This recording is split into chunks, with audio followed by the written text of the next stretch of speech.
যেই নবীর বদন মোবারকে কোনোদিন মশা মাছি বসে নাই, সেই নবীর নুরানি বদন মোবারকে পাথর হায় হায়।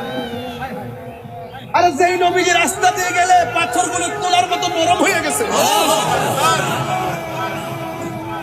যেই নবী গাছের পাশ দিয়ে গেলে গাছগুলো ঝুঁকে গিয়ে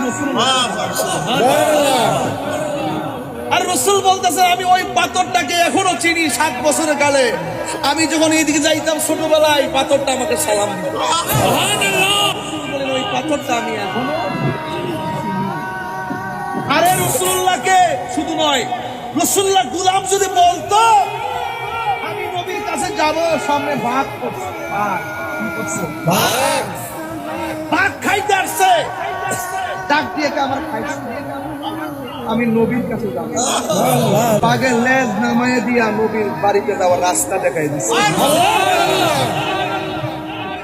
কিনা জানি না, আপনি জাহিল্লাকে আপনি নবীর প্রমাণ কি, রসুলকে কি প্রমাণ চাও? পারলে আকাশের 4টা 2 ভাগ করো, আঙ্গুল মুবারক দিয়ে ইশারা করছে 4টা 2 ভাগ। সুবহানাল্লাহ।